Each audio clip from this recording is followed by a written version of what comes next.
Welcome to the Tech Egg. Don't get scrambled. Enjoy the video.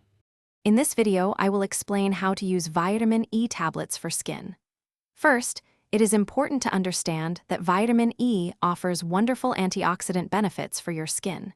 Before you begin, always consult with a dermatologist to ensure it's right for you.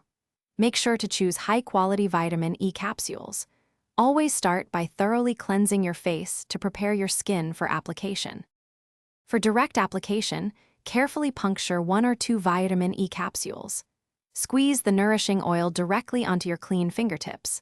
Then, gently massage the oil onto your face and neck using upward circular motions. Pay special attention to any areas you wish to brighten or hydrate. Allow the oil to absorb for about 15 to 20 minutes before rinsing, if desired. You can also easily incorporate vitamin E into your existing skincare routine. Simply combine a few drops of the oil with your favorite daily moisturizer or night cream. Alternatively, add it to a face mask for an extra boost of nourishment.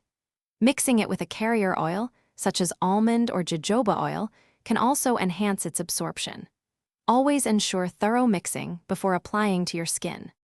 For optimal results, apply vitamin E oil 2 to 3 times weekly. It is crucial to perform a patch test on a small skin area first to check for any sensitivity or allergic reactions. Consistency is key, so continue the application regularly over several weeks to observe noticeable improvements. Remember to store your vitamin E capsules in a cool, dry place away from direct sunlight to maintain their potency. Thanks for watching. Consider subscribing if I helped unscramble your problems.